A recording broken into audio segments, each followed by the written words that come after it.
Hello everybody and welcome to the new video from me where I'm going to be playing Planet Coaster on challenge mode, where I will be tasked with building my own park from scratch. But unlike Sandbox mode, I have all the monetary restrictions, park management, juggling, staff hiring and firing, guest happiness to worry about, researching new rides and things like that.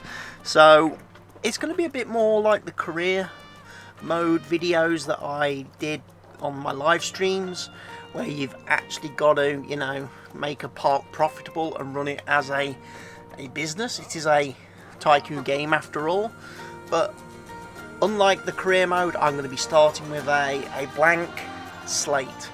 There's going to be nothing but an entrance path into the park, and then it's up to me and my imagination to create the wonderful attractions and rides and scenery and stuff that the guests are going to want to pay all their hard-earned money to me for.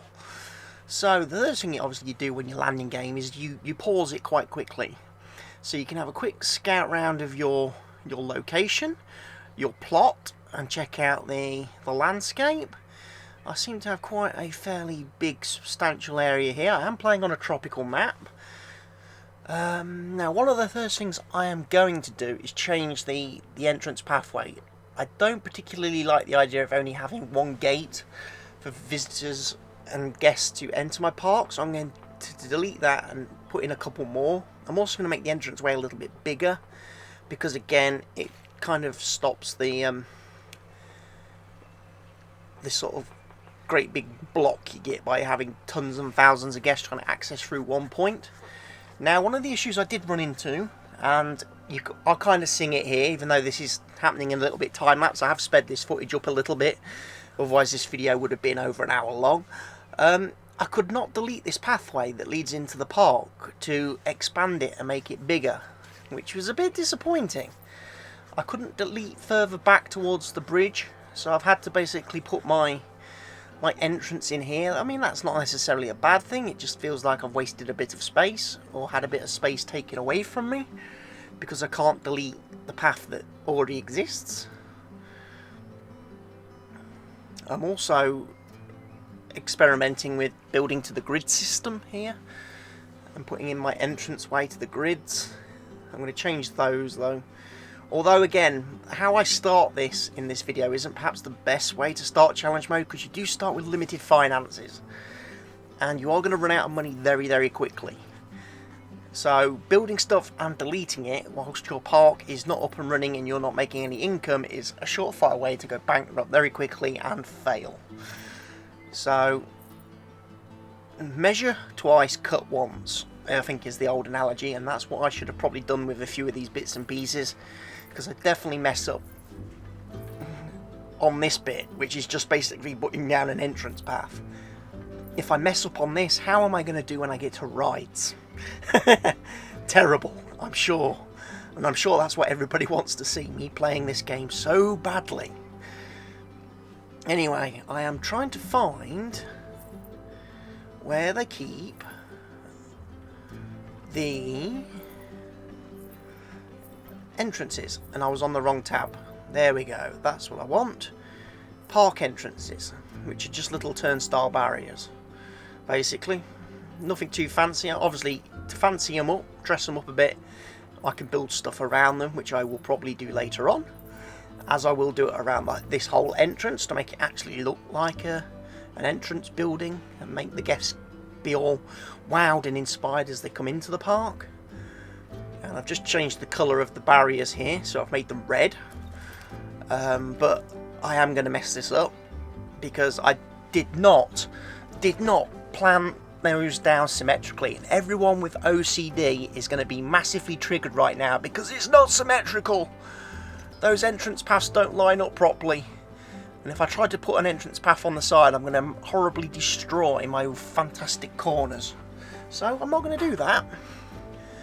But what I am going to try and do is fix that entranceway, because that is going to trigger so many people. Oh no! They're too close, it doesn't match.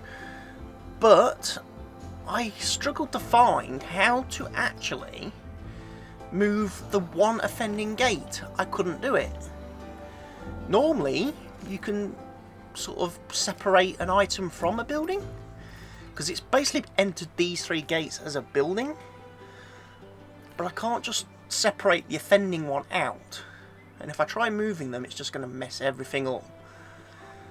So unfortunately, yet again, I have failed. I'm going to have to delete those, costing me money and expense.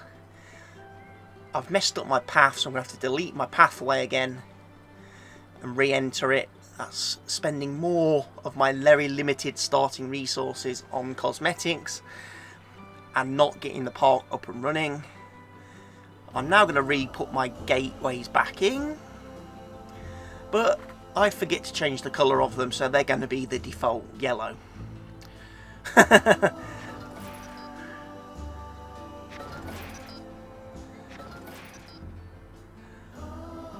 Right, we have got our 3 entrances into the park, our 3 different gates, so we can get lots of guests through. Which is important, because what do guests bring? Money. Now, I'm not going to charge an entrance fee at this point. You have the option of setting entrance ticket prices, but I always feel that's a bit weird, because you also have to charge for the rides.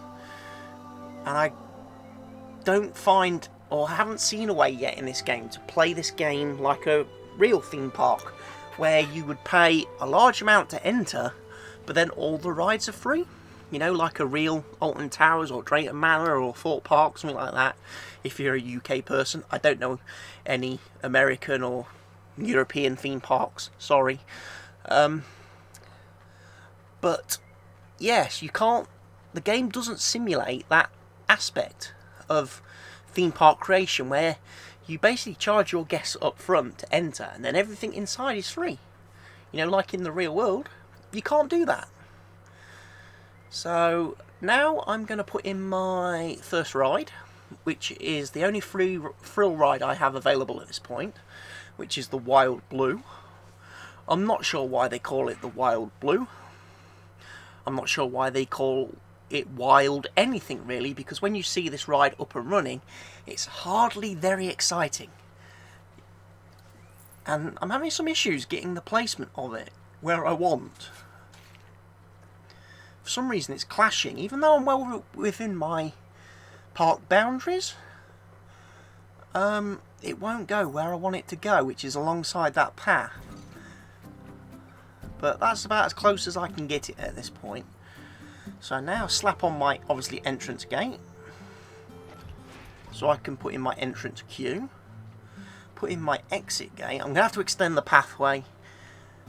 And one of the things I have learned through my playing through career mode and stuff, the best way to do entrance and exit gates is to try and always have it so that the exit of a ride takes your guests deeper into your park. And basically the exit of rides moves them further away from the entrance through exit, so you stand a higher chance of keeping them in the park and getting them to go on other rides and attractions. It's also a good way of filtering them towards your shops and stuff when you start getting into shops later on, which is another big thing that you have to do if you want to make money in this game. And knowing the right shops to put in the right locations next to the right rides to catch the right audience and, again, maximise your profits. But shops are not my big thing at this moment. They're not something I've got to be concerned about, because I don't have enough, as I say, a massive starting budget. The important thing is to get the rides in. The rides are going to make you the most money to start with. So getting a couple of rides in, being able to research the next batch of rides and getting those in gives you a good foundation to start building from. Now what I'm probably going to be tempted to do, starting on this save in my own park, is keep all the thrill rides together in one area, keep the gentle rides, the family rides together in one area, although I'm probably not going to put in too many of those, because A, they don't tend to make a lot of money, and I don't really want to attract too many young children to my park, because I don't like children. I don't like the screaming and hollering and noise that they make. nor the mess, you know, or the smell. So children are not going to be something I'm going to particularly cater for. I'm going to go for the young adults, teenagers, the people who have got the money to, you know, throw at me by the handful. So thrill rides, and then as you go deeper into the park, that's where I plan to put in my roller coasters eventually, when I can afford to build them. So yes, as you come into the park, if you go left, you're going to go into the thrill rides. If you go right, you're going to go into the gentle family stuff. And then if you carry sort of straight on, you're going to get deep into the park, where you're then going to get into all the, you know, roller coasters and the real fun stuff. Now, obviously putting in my ride, I'm just going to change the theme of it a little bit, give it a little bit of colour customization, change its operating requirements, make sure it's always going to be fully loaded, but that it's not going to wait forever to start, because I do want to get the queues through quite quickly, because by having so little rides to start with, you are basically going to have huge queues, and the guests will complain about queue length. Now I'm going to change the sequences for my rides to try and extract the most money out of them, by basically giving customers a better ride experience, which means they will be expected to pay more.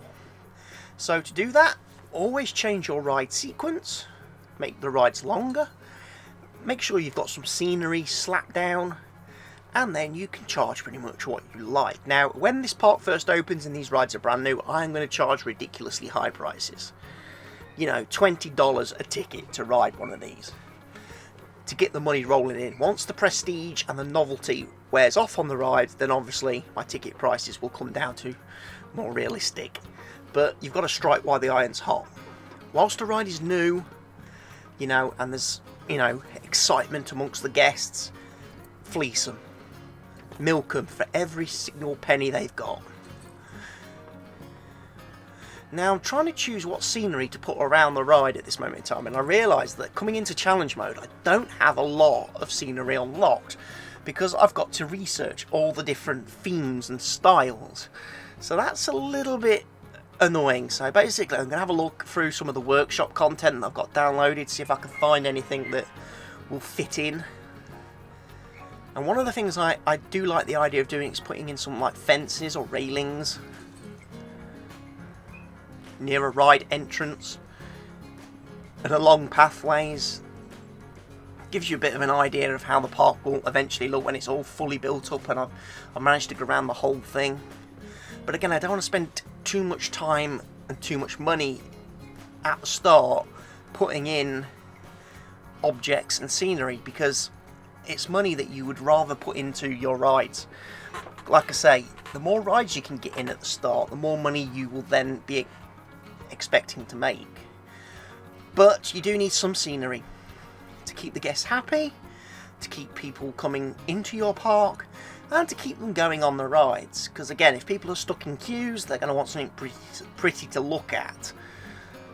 Not that I expect a fence or a railing to be very pretty, but it gives you some idea.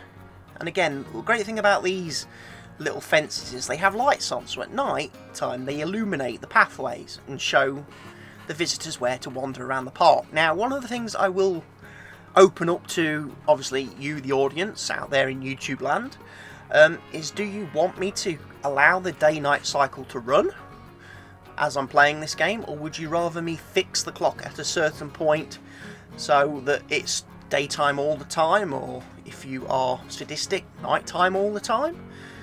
I know some people are a little bit sensitive when, you know, you have day and nighttime, because people often say at night you can't see stuff in videos and see what people are doing. I fully, you know, respect that. So let me know in the comment section below if you want me to play with the day-night cycle, or if you just want me to set it to a point during the day and keep the sun up constantly in the videos, so you can all see what's going on and what I'm doing. Another thing as well that I'm going to throw out there to YouTube land, to all you wonderful viewers, is that rides and stuff like that, the naming of them, I am open to suggestions. You know, you want me to name a ride? Leave a comment. Tell me what ride and you want to name and your name for it, and I will go through the comments, and if I like what I see, I will name my rides and attractions after the comments you people leave on these videos. Because I'm bad at naming things, and to be honest, I would normally just leave the rides the same as the default names that the game gives everything, but as we've seen from the Wild Blue, those names are pretty boring and bland. So yes, feel free to give me your ride names and suggestions, and if you want me to name guests and individual people that come into the park, I will look at doing that.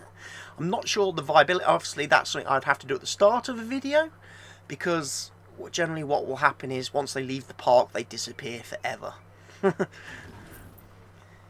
Now I'm going to put in some benches, of course, because one of the things that guests will complain about very quickly at the start of the game is they have nowhere to sit and rest, especially if they have lots of long walks between rides.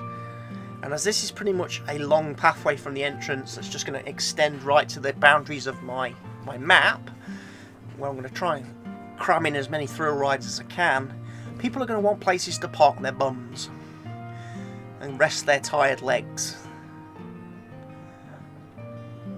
And I like the little blue benches because they don't belong to any particular theme.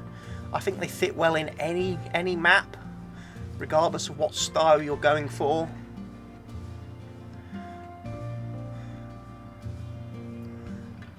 I haven't put anything on the exit way because unfortunately I don't have anything unlocked yet.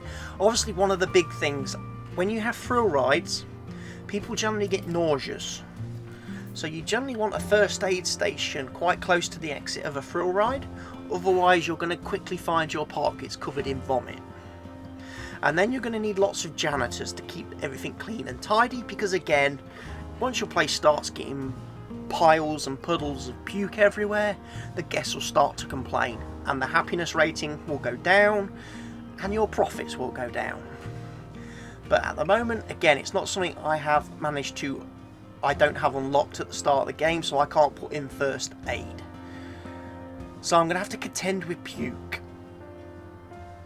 And I think to actually unlock first aid, I've got to research, is it washrooms, toilets, ticket booths, information booths, ATMs, and then I think I get first aid as the last thing. So that's potentially 4 or 5 months away from me getting that.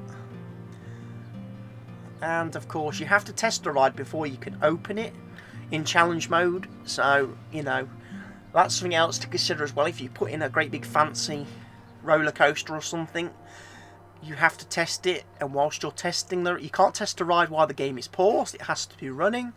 So while the game is running, you're going to be losing money. Because at this moment in time, I don't have any guests in my park. And again, I don't know why they've called this ride the Wild Blue, because there's nothing particularly wild about it. It just sort of goes round and round a bit. Kind of reminds me of one of those things that people hang clothes on to dry in their backyards. You know, for people who don't have like traditional washing lines strung up everywhere, they have those little like ground things. And here come our first guests, our first visitors to the park. A little group of teenagers coming in by the looks of it. They're going to be heading straight for Wild Blue. They've got another little group coming in behind them. Now this is again where I noticed my lovely entrance gateways were not red after I deleted them and replaced them, to avoid obviously upsetting everybody with OCD out there. And I also realised at this point that my gates are inherently broken. The guests can't actually get into my park because the pathway, as you can see by that curb that runs across every one of the entrance gates, is not actually connected to the gates. By building on the grid system, my entrance gates aren't connected. So unfortunately, each of these groups of guests are just going to walk up and go, I can't get in, and turn around and walk away again. Lost profit. So hit the pause key and let's put these paths in. Let's connect these entrance gates up to our path. So again, more expense on trivial things, but very important things, because obviously if you can't get guests into your park, you are never going to make any money, and you're going to fail very, very quickly. So hopefully the guests will be able to get in now. I'm going to extend this pathway out this way as well, because I'm going to actually put in my second ride now, which will be I think the Venetian Carousel, which is the only other ride I've got available to me, which is obviously the family ride. You know, it's a typical merry-go-round type of deal. Kids love it. And again, by cranking up the sequence, you can actually make quite a lot of money early on from it. It doesn't tend to be very profitable later on as your park gets older. Its novelty and prestige wears off very quickly. But again, children love it. Parents love it because it's safe for the kids.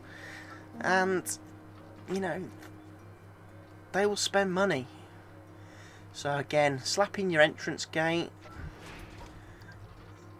which although it looks like I've done a pretty decent job of placing it there, when I actually put the queue in a moment's time, I realise it's not exactly lined up with the main park path. So again, OCD sufferers out there, you may get triggered by that. I apologise, but I'm not going to relay the paths. Now people may ask me as well, based with these first two rides that I've put in, what I plan to do about priority pass lanes and priority pass queues. I will be using them in my park later on down the road when I have unlocked ticket booths and information booths, but I don't plan to use them on flat rides, you know, rides like this. They will mainly be used on my roller coasters, I think, and my sort of track rides and stuff like that, you know, like my log flumes, water rapid rides and stuff. I'm not going to put in a lot of pass queues for these rides, these initial rides. I may put some on some of the higher level flat rides, the ones that I'll unlock later through research, but initially I'm not going to put priority pass queues on these rides, which is why I'm not leaving any room for any, if people are wondering. And as you can see, this is what I meant when I said the queue is on an angle. I didn't get that straight at all. I should have probably have built the queue the opposite way, gone from the main pathway back to the ride, which is something I may experiment with in upcoming my next rides, to make sure I get paths built pretty square, you know, right angles, you know, and stuff like that. Again, change the sequence. Always pays to change your sequence and add in extra steps. Make your rides in the early going of your park that little bit longer, so guests will be prepared and quite happy to pay a lot more to ride them. But again, it's finding that balance. So again, you want to keep the rides exciting, which is why I've changed the sequence to spin fast rather than just spin, because again, if you're keeping people on the ride for a long period of time, you don't want them to get too bored. Again, different rides, thrill rides, it sometimes works the opposite way.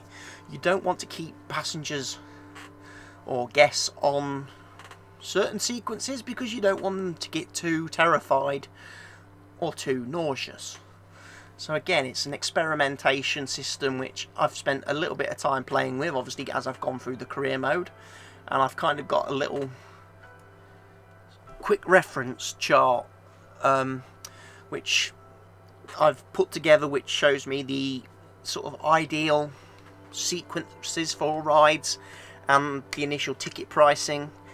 But again, it's only a rough guide, because again, playing through career mode, you're given a park to work with which already has you know, a scenery rating and a park attractiveness and everything, which contributes towards the prestige of your rides and attractions, which again helps determine what you can charge for them. So some of my findings may not translate into my park, which at this moment in time doesn't have a whole lot of scenery and attractiveness to it. So it's a bit of a sort of gamble what I'm charging for some of these rides and some of these sequences, but it's stuff that I can tweak as I go forward. And again, now I've put a ride over here, let's put in a few benches so that the families and the mums and dads have somewhere to sit and ignore their tantrum throwing children who are wailing and screaming at the tops of their lungs and basically driving all as perfectly sane adults who don't have children crazy. Now, again, I'm going to want to put in some more scenery stuff. So I think I'm going to borrow this fencing again from over here and duplicate it. I wish I could select multiple pieces at once, but apparently it doesn't seem to want to let me. What I may have to do is go in and edit a single piece and attach more to it and trick the game into realizing the extended piece is one entire item, which would be a lot easier for me to duplicate and copy later on. And no, I do not need to be in the main menu of the game. I'm not saving and exiting just yet. Not until I've got my first guests in and my rides up and running. So,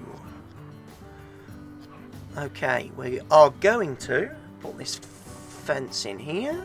Like I say, I'm going to build like an entrance building or archway that everyone has to come through to get to the gates. They're not just going to have an open plan view of the park as they walk in. And again, I'm going to try and get this as tight to the curbs as I possibly can. And I'm going to duplicate that. It's a shame that they don't... it's nice that, again, they don't have end caps on these fences, so you can just slap in extra pieces like I'm doing now. But then it is a little bit annoying when you come to the end and you sadly don't have a piece on the end, and trying to fit another piece into that tiny little gap isn't going to work too well. It's going to look a bit untidy and a bit of a mess. How am I going to do this? Because if I put that in like that, it's just not going to look right at all. And I've just noticed as well, there's actually a pattern on one side of the fence piece. So I've probably put that fence in the wrong way round, because the pattern is facing out of the park. The things you notice when you're editing these videos and recording your commentary after the fact. I will have to spin those round and get them facing the right way. That will be something I can possibly do at the beginning of the next episode in this. Again, I hate to use the word series because I'm so bad at starting a series and finishing it. Because again, as soon as the viewing figures drop on a series, I tend to end it when the viewers drop rather than actually doing a proper ending.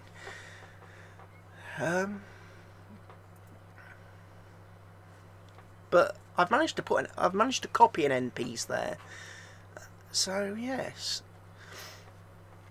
that shows you how to work with the building system in the game. Like, I'm going to duplicate it again here. I'm going to copy that. I'm going to edit it. Copy that block and move it to the end, so it's got like an proper end cap on it. There we go. And now whenever I duplicate that particular item, it will have the blocks at both ends, which will make it a little bit easier to place in. But yes, and I may actually, on that one there next to the Venetian cat, I may actually move it up to the actual edge of the path where the gate is. I'm not too sure. It may look better if I do that. Okay. I'm waiting for the ride to finish testing. That's the only problem. When you've set the when you edit the ride sequences like I have done, it takes longer for the rides to test. Therefore, it's longer for you to be able to open them. And until you get them open, you're not going to be making any money.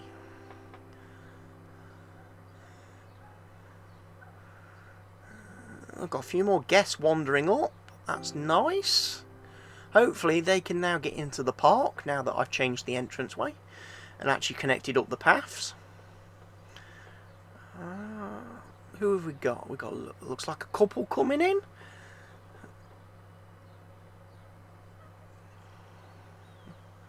Are they coming in? No, no, they've changed their mind. Again, they don't seem to want to come into my park, do they? Or did they just not want to use that gate and wanted to use a different gate? Sometimes the AI will do that. I don't know why they didn't like that first gate. Maybe they wanted to use an adult-only gate in their minds, even though no such thing exists. Okay, let's open up the Wild Blue. And here we go. So we've got a couple of people wandering into the park. Here we go. Let's have a look then. Let's click on one of these people and follow them as they wander our park. This fantastic couple, our first ever guests, who... Okay, it looks like Ken and Deirdre Barlow. They've had a trip from Weatherfield. See, I managed to place that fence the right way around with the pattern pointing out. I probably should have done that on my other one. I will have to rectify that, like I said. Oh, no, they don't want to ride the Wild Blue. It's a bit intense for this old couple. Ken and Deirdre don't want to go on that ride. It's a bit too exciting for them. Okay, let's pick someone else. Who else can we follow? Who else is in the park? Have we got anyone? Oh, yeah, we've got this little group way here. We've got... Okay, got 3 young-ish individuals. We've got what appears to be Big Bertha on the right. The worst dressed individual I think I've ever seen. Seriously, dude, did you get dressed in the dark this morning? An orange hoodie, Bermuda shorts, and flip-flops. What a fashion victim. And then, of course, at the back there, we've got Cool Dude himself. He's there. Mr. Cool Dude in his shades. These are my first ridees. These are going to be getting on the old Wild Blue and testing it out as real people and making sure it's not going to kill them or chop off their arms and legs. No Alton Towers jokes, please, in the comments. You know, let's try and be a bit grown up and sensible.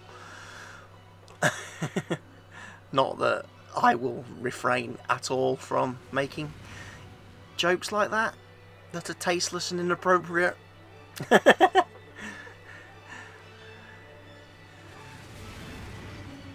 They're at the gate. Unfortunately, the ride sequence has been started by the try-hard in the booth, so they've got to wait now, which unfortunately, or not unfortunately, fortunately means we get to get some more guests.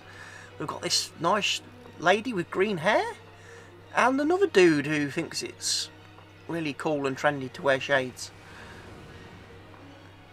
But Big Bertha and the fashion disaster there, they're going to be our first 2 riders when the gate opens, which I'm hoping is going to be sometime soon.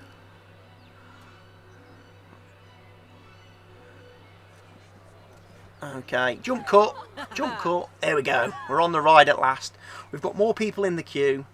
That ride sequence is really long. I hope these people are going to be very happy that they're going to get great value for money from this ride, because they're going to be on it for quite some time. Okay, and he's sat there. He's in car number 3, or seat number 3. Look at all the people arriving in my queue. That's how long it took this ride sequence to finish, that I've actually managed to fill up the park. And in fact, the day's nearly over. The sun is setting. My first day in the park is coming to an end.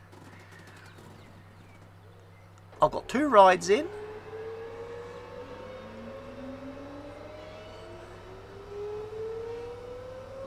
Ooh. Here we go. The maiden passengers. Please don't kill them. That would be terribly bad luck on your first day in the park. Wow. Oh, what a pretty shot. Sunset. The maiden ride at sunset in my park. Wow. Who'd have thought, eh?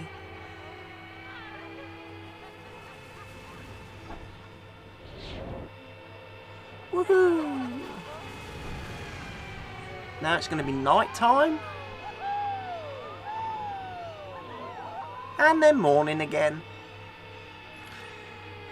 For some reason it skips over the whole night time bit.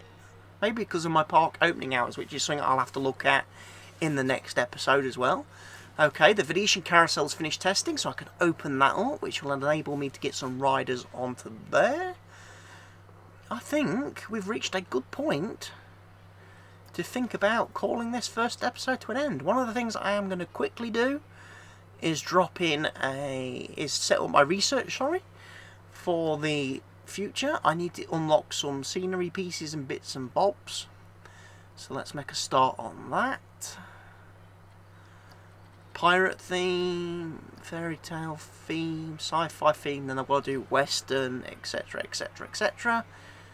Although, with this being challenge mode and the fact that I don't have a lot of rides immediately open to me, maybe I should be researching rides as my top priority. Otherwise I'm going to be stuck with the Venetian Carousel and the Wild Blue for a long time. And now, to bring this episode to an end, I'm just going to quickly drop in a janitor to take care of the vomit situation, and drop in a mechanic who can maintain and inspect my rides and make sure they stay open and running to keep the money coming in from the punters. And that's going to be the end of the first episode. So if you've enjoyed what you've seen, please, please, please hit the like button. If you want to see more, hit that subscribe button, and don't forget to leave me your comments in the section below. Thank you all for watching. It's goodbye from me.